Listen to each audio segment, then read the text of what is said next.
दोस्तों, अगर आप OLX से कोई सा भी सामान खरीदते हैं, चाहे आप अपनी मोबाइल से रिलेटेड हो या फिर आप अपने कंप्यूटर से, बाइक, घर, इस तरह की बहुत सारी चीज़ें आपको OLX पे मिल जाती है।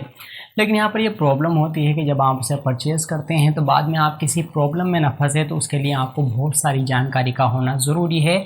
जो नॉर्मली नया कोई भी होता है जो OLX यूज़ करता है, वो गलती करता है, उसके बाद में कुछ बड़ी चीज़ें उसे देखने को मिल जाती है और इसमें आप फंस भी सकते हैं। कुछ केस ऐसा हो भी सकता है। तो OLX पे कुछ भी चीज़ परचेज़ करने से पहले आपको किन किन बातों का ख्याल करना है, तो इस वीडियो में हम उसी बारे में बात करेंगे।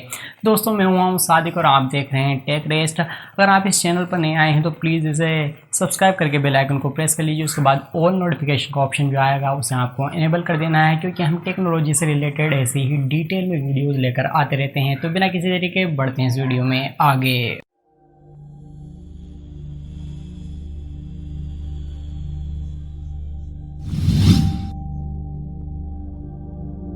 दोस्तों, OLX एक ऐसा प्लेटफॉर्म है जहां पर आपको बहुत सारी चीज़ें इस तरह की मिलती है जो आपके बहुत ही ज़्यादा काम की होती है और सेकंड हैंड होती है, और आपको एक अच्छा दाम यानी आप अच्छे प्राइस पर उसे ले सकते हैं, जिससे आपको बहुत अच्छा फ़ायदा भी हो जाता है।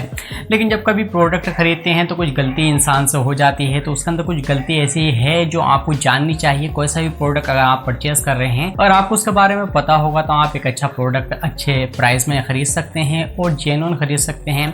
तो उसके लिए कुछ बातों का ये ख्याल आपको रखना है। सबसे पहले तो ये है कि आपको किस कैटेगरी में जाना है, तो वह आपके ऊपर डिपेंड करता है।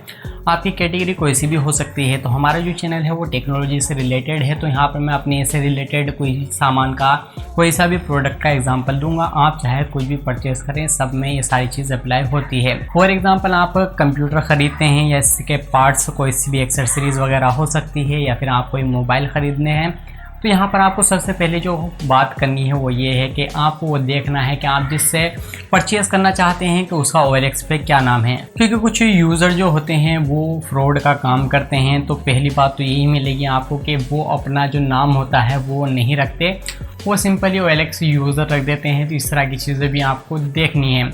इसके अलावा जो चीज़ है वो ये है कि ऐड कहाँ से पब्लिश किया गया है, यह आपको पता होना चाहिए। क्योंकि कोई केस इस तरह का हो जाता है तो आप पता कर सकते हैं कि आपका क्या चीज़ है, कहाँ से पब्लिश हुआ ऐड है, तो आप जानकारी उसकी निकाल सकते हैं। इसके अलावा ये है कि जौन सा भी प्रोडक्ट आप परचेज़ करना चाहते हैं, पहले एक बार उसकी डिटेल उससे ले लें जिससे आप उसे परचेज़ करना चाहते हैं। फॉर एग्ज़ाम्पल, यह प्रोडक्ट आपने कब परचेज़ किया था, कितना पुराना है, आप इसके साथ क्या क्या चीज़ें दे रहे हैं, और एक चीज़ जो इसके अंदर होनी चाहिए वो है इसका बिल किसी भी प्रोडक्ट का होना चाहिए। और उसके पास बिल नहीं है तो आप उससे लिखित में किसी भी चीज़ पे लिखवा सकते हैं कि ये प्रोडक्ट मैं आपको बेच रहा हूँ और इसकी किसी भी तरह की कोई जिम्मेदारी मेरी बनती है। अगर ये चोरी का या इस तरह की किसी भी चीज़ का होता है तो उसकी जिम्मेदारी उसकी बनेगी। तो ये आप किसी भी पेपर पे लिखवा सकते हैं, या फिर आप उसके आधार कार्ड की फ़ोटोकॉपी ले सकते हैं, उसको ऊपर लिखवा सकते हैं, उसके सिग्नेचर आप करा लीजिए इन केस अगर वो आपको बिल नहीं देता है। तो ये सबसे मेन पार्ट था किसी प्रोडक्ट का ख़रीदने का। दूसरा ये है कि अगर आप कोई सा भी प्रोडक्ट ख़रीदते हैं तो उस यूज़र का एड्रेस ज़रूर लीजिए, कहाँ से आपको वो अपना प्रोडक्ट दिखाएगा या फिर चेक कराएगा, जो भी कराना है उसका एड्रेस आपको लेना है, और प्रोडक्ट जो है आपको उसी के घर पे जाकर लेना है। जब आप उसे परचेज़ कर लें, अच्छे से चेक कर लें, जो भी आपको बात करनी है, जब सारी चीज़ क्लियर हो जाए, जो भी आपके बिल वगैरह, गारंटी वगैरह जो भी होती है, उसकी जो भी डिटेल आप निकाल सकते हैं प्रोडक्ट के बारे में, वो आपको निकाल लेनी है। इसके अलावा जब आप वहाँ से परचेज़ कर लें तो आस पड़ोस वाले से आप पूछ सकते हैं कि ये बंदा यहीं पर रहता है या नहीं, क्योंकि कभी कभी इस तरह के केस भी होते हैं। क्योंकि जो फ्रॉड करने वाले होते हैं उनका माइंड इस तरीके से चलता है कि वो आपको घुमा देंगे। अगर आप उससे एड्रेस पे मिलने को कहेंगे तो हो सकता है वो किसी और का एड्रेस पर आपको दिखा दें। तो आप इस तरीके से किसी भी प्रोडक्ट की जानकारी आसानी से ले सकते हैं। जेन्युइन तरीका तो यही है जिससे आप किसी भी फ्रॉड के केस में फंसने से बच सकते हैं।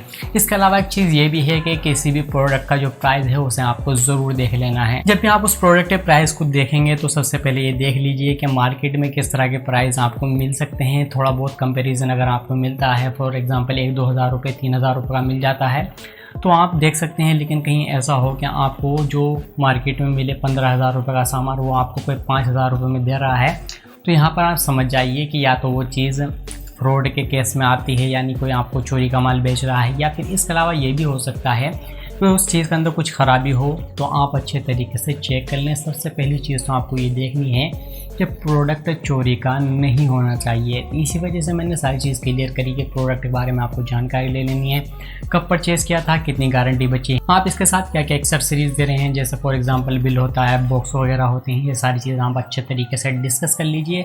और इससे आप जब पूरी चीज़ क्लियर कर पाएंगे तो आप एक अच्छा प्रोडक्ट अच्छे प्राइस पे ख़रीद सकते हैं, जेन्युइन ख़रीद सकते हैं और आपको फ्यूचर में किसी भी तरह की कोई प्रॉब्लम नहीं होगी। तो यही था कि आप अगर OLX पे कोई सी भी चीज़ परचेज़ करते हैं तो आपको किन किन बातों का ख्याल रखना है। तो ये सारी चीज़ क्लियर हो गई होगी। इसके अलावा बहुत सारी वेबसाइट होती हैं, आपको इस वीडियो से एक आइडिया लग जाएगा जिससे आप किसी भी वेबसाइट पर जाकर इस तरह के प्रोडक्ट खरीद सकते हैं। अगर आप सेकंड हैंड कुछ भी ख़रीदते हैं तो आई होप आपको सारी चीज़ क्लियर हो गई होगी। OLX पे कोई से भी प्रोडक्ट खरीदने से लेकर आपको किन किन बातों का ख्याल रखना है। आई होप आपको ये वीडियो पसंद आई हो। पसंद आई तो प्लीज़ लाइक कीजिए, अपने दोस्तों के साथ शेयर कीजिए। अगर आप इस चैनल पर नए आए हैं तो प्लीज़ इसे सब्सक्राइब करके बेल आइकन को प्रेस कर लीजिए। उसके बाद जो ऑल नोटिफिकेशन का ऑप्शन आएगा उसे आपको इनेबल कर देना है। इससे आपको टेक्नोलॉजी के बारे में डिटेल में जानने का मौका मिलेगा। तो मैं मिलता हूँ किसी अगली वीडियो में, तब तक के लिए बाय।